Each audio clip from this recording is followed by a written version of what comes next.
पार्षद जी, क्या नाम है आपका और किस वार्ड से हैं, क्या समस्या आ रही? मैं कैप्टन एसआर नापित वार्ड क्रमांक 16 से पार्षद हूँ। किसी ने एमपी न्यूज़ के माध्यम से मेरी छवि खराब करने की कोशिश किया है।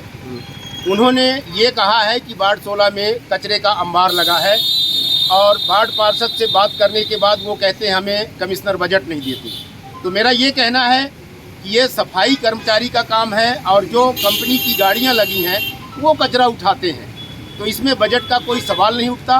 मैं चुनाव से पहले, आचार संहिता लगने से पहले परिषद में एक लेटर दिया था कि मेरा वार्ड बहुत बड़ा है, 5 वार्डों का पानी हमारे वार्ड के छोटे छोटे नालों से बड़े नाले में जा कर के मिलता है।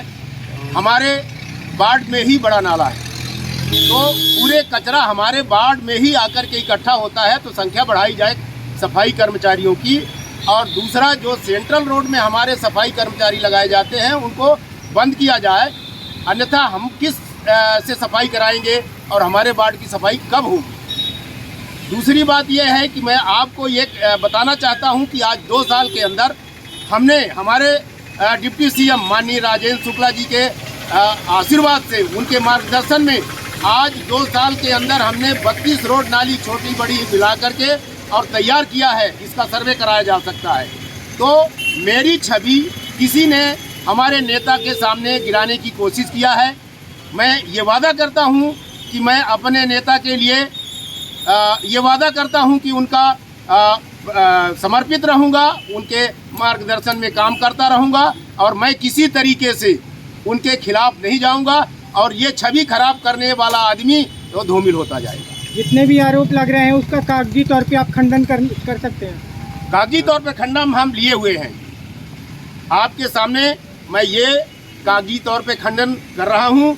दूसरा, जो हमने नगर निगम में परिषद में लेटर दे करके संख्या बढ़ाने के लिए सफाई वालों को और सेंट्रल रोड से मना करने के लिए ये लेटर दिया है। पार्षद जी, क्या माना जाए कि अभी तक के कार्यकाल में आपके वार्ड में सबसे ज़्यादा कार्य आपने किया? मैं अपनी बहादुरी नहीं कहूँगा, हम अपने डिप्टी सीएम माननीय राजेंद्र शुक्ला जी की बड़ाई करूँगा, क्योंकि 6 नंबर स्कीम जिस समय था, 6 नंबर स्कीम में इतनी अफरा तफरी मची थी जिस समय घर गिराने की बारी आई थी। धन्य है वो राजेंद्र शुक्ला, धन्य है वो देवता राजेंद्र शुक्ला जिसने हम लोगों के गले की फांस निकाला, हम लोगों के माइंड का टेंशन निकाल दिया। नहीं तो हर आदमी, कोई कलेक्ट्रेट भाग रहा, कोई नगर निगम भाग रहा, कोई देवी देवालय में भाग रहा, पूजा करने के लिए भाग रहा। जब हमने राजेंद्र शुक्ला जी का पूजा किया, राजेंद्र शुक्ला जी के पास गए, तो हमारे को राजेंद्र शुक्ला जी ने राहत दिया। धन्य है उस देवता जैसे नेता की, राजेंद्र शुक्ला की जय जयकार हम करते हैं और पूरा वार्ड हमारा उनका जय जयकार करता है। उनने कहा था कि वार्ड में बुराई हो रही है, वार्ड में आप सर्वे करा लीजिए कि वार्ड पार्षद कैसा है, कैसा काम करता है। मैं रात भी गया हूँ 1-2 बजे लोगों की मदद करने के लिए। एमएच में गया हूँ, अस्पतालों में गया हूँ, रेवेन्यू में गया हूँ और माननीय राजेंद्र शुक्ला जी के नाम पर हमने लोगों की मदद किया है और धन्य है, जय जयकार करता हूँ आज राजेंद्र शुक्ला जी की। और मैं उनका ही प्रतिनिधि हूँ, उनका एक छोटा कार्यकर्ता हूँ और मैं उनके मार्गदर्शन में काम करता रहूँगा, ये मैं वादा करता हूँ। मैं किसी के कहने में, किसी के भड़काने में नहीं आऊँगा। क्या नाम है आपका, कहाँ के पार्षद है? कैप्टन एसआर नापित, पार्षद वार्ड 16।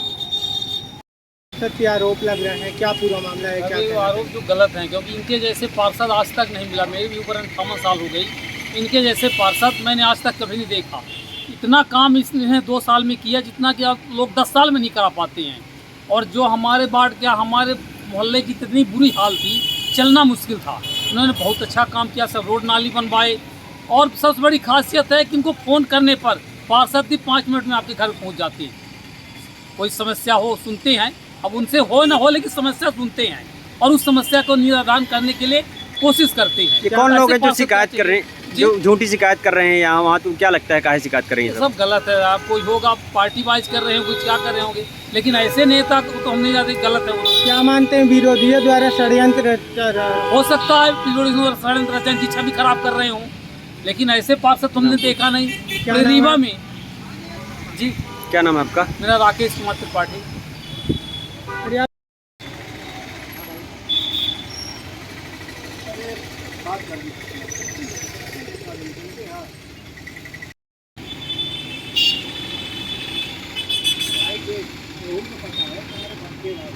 ठीक है, हम पूरा परिवार इकट्ठा है, ठीक है, उनका मेरे फोन आ रहा है, स्टेशन पर जाएगा। घर आपका वो अंबुजे से घर वो उसमें पड़ रहा है क्या? हाँ, कहाँ पर पड़ता है?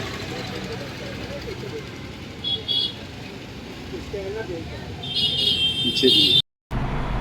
नमस्कार, मैं डॉक्टर अखिलेश पटेल, संचालक नेशनल हॉस्पिटल रीवा से। आज आप लोगों के माध्यम से कैंसर के लक्षण को कैसे पहचानें, इस विषय में एक छोटी सी जानकारी देना चाहूँगा। बात करें कि विंध्य क्षेत्र में पुरुषों में सबसे ज़्यादा कैंसर मुख का कैंसर होता है। मुख के कैंसर को कैसे पहचानें? कभी भी मुंह में या जबान में कोई भी छाले जो हफ्ते 10 दिन से ज़्यादा समय तक हैं, दवाओं से ठीक नहीं हो रहे हैं, तो अपने नज़दीकी चिकित्सक को ज़रूर दिखाएं। हो सकता है वो बड़ी गठान हो। लक्षण जो है शुरुआत में ही पहचान में आ जाते हैं तो उसका संपूर्ण इलाज हो सकता है। दूसरी बात करें महिलाओं में, तो महिलाओं में विंध्य क्षेत्र में बच्चेदानी का कैंसर और ब्रेस्ट छाती की गठान का कैंसर सामान्यतः पाया जाता है। उसमें अपन बात करें लक्षण क्या आते हैं, तो छाती में यदि किसी भी लेडीज़ को, यदि वो 30 साल या 35 साल से ऊपर की हैं, कैसे भी असामान्य गठान छाती में महसूस होती है तो अपने नज़दीकी चिकित्सक को ज़रूर दिखाएं। वो सामान्य या असामान्य या कैंसर जैसे भी बीमारी हो सकती है। और महिलाओं की दूसरी जो सबसे बड़ी बीमारी है वो होती है बच्चेदानी का कैंसर। बच्चेदानी का कैंसर अमूमन 40 वर्ष के ऊपर की ही महिलाओं में पाया जाता है। उसमें असामयिक तरीके से रक्त का स्राव या मावात का जाना, ये उसका प्रमुख लक्षण रहता है। तो यदि किसी भी महिला को असामान्य रक्तस्राव और मावात जाने की शिकायत लगातार बनी हुई है तो अपने नज़दीकी चिकित्सक को जरूर दिखाएं। ये हो सकता है कि बड़ी बीमारी हो। समय रहते यदि इसका पता लगा लिया गया तो इसका इलाज पूरी तरीके से उपलब्ध है। और ये इलाज हम नेशनल अस्पताल रीवा में आयुष्मान, ESIC एवं विभिन्न सरकारी योजनाओं के द्वारा निःशुल्क उपलब्ध कराने के लिए संकल्पित है। नमस्कार।